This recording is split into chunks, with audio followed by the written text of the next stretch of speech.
So ஜனநாயகனுக்கு ஜனநாயகமே இல்லாமல் செய்த ஒரு கதை இன்று ஓடிக்கொண்டிருக்கிறது.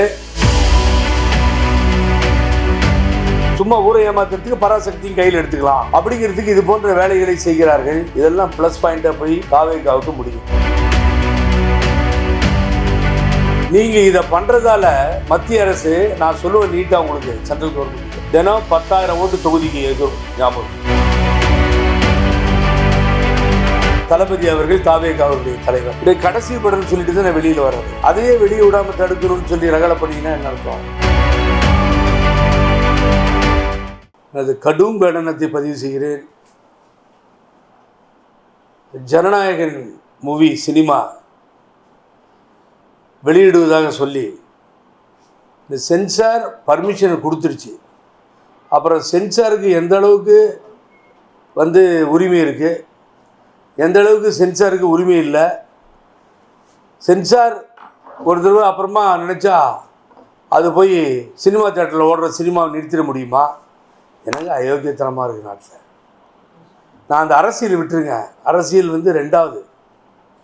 ஒரு சினிமா ரிலீஸ் ஆகுது, இதெல்லாம் பார்த்தாச்சுங்க. 21 தலைவர் அப்பயே சந்திச்சிட்டார் இந்த பிரச்சனைலாம்.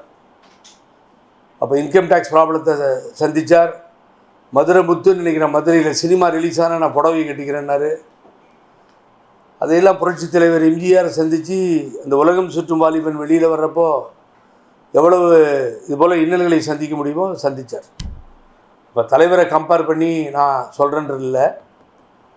பட் ஒரு சினிமாவை எடுத்து சினிமா புக்கை எல்லா தேட்டர்லேயும் புக்கை உலகம் பூரா இந்த தேதியில் ரிலீஸ் ஆகுதுன்னு சொல்லி மலேசியாவில் அவ்வளோ பெரிய க்ரௌடு, எம்ஆர் ராதா, நடிகவில் எம்ஆர் ராதா அண்ணன் அப்படி ஒரு க்ரௌடை சந்தித்தார். மலேசியாவில் 10,000 பேர் இருந்தான்.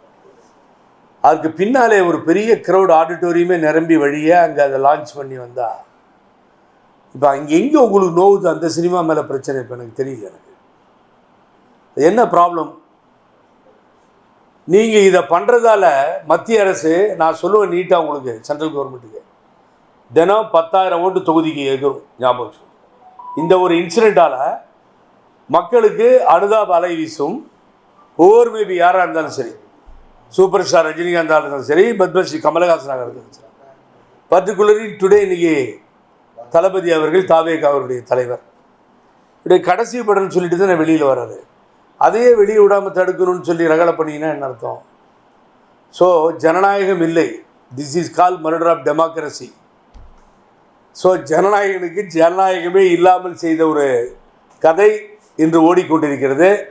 அந்த நீதிமன்றத்திலே நீதிபதி எல்லா கேள்வியும் கேட்டாங்க. ஏன்ப்பா சர்டிஃபிகேட் கொடுத்தீங்க, என்ன பிரச்சனை, இப்போ திருப்பி ஏன் அதை ரீகன்சிடர் பண்ணுறீங்க அப்படின்னு. இப்போ கேள்விப்படுறேன். இன்னொரு படத்துக்கும் அப்படி தான், இன்னொரு படம் வருது. என்ன படங்க அது? பராசக்தி. அப்படி தான் வருது. ஏன்னா இது சும்மா ஊரை ஏமாத்துறதுக்கு பராசக்தியும் கையில் எடுத்துக்கலாம் அப்படிங்கிறதுக்கு இது போன்ற வேலைகளை செய்கிறார்கள். இதெல்லாம் ப்ளஸ் பாயிண்ட்டாக போய் தாவேகாவுக்கு முடியும், அந்த தலைவருக்கு முடியும். எதிரி கூட ஐயோ பாவம் இந்த சினிமா வரலையே நியாயமா அப்படின்னு சொல்லி ஓட்டை மாற்றி போடுற நிலைமையை அரசியல் பண்ண ஆரம்பிச்சிட்டிங்க தப்பான வழியில். இது தேவையில்லாததான் நினைக்கிறேன். ஆகவே இந்த ரசிகர்களாகட்டும் பொதுமக்களாகட்டும் புக் பண்ணவங்க காசை கொடுத்துட்டு வெயிட் பண்ணுற ஒரு என்டர்டெயின்மெண்ட் தானே சார் சினிமா. அது ஏன் இவ்வளோ உங்களுக்கு பாதிப்பு ஏற்படுதுன்னு புரியல எனக்கு. செய்திகளை உடனுக்குடன் தெரிந்து கொள்ள கீழ்கண்ட கேபிள் மற்றும் டிடிஹெச் நெட்வொர்க்குகளில் எம்நாடு செய்தி தொலைக்காட்சியை காணுங்கள்.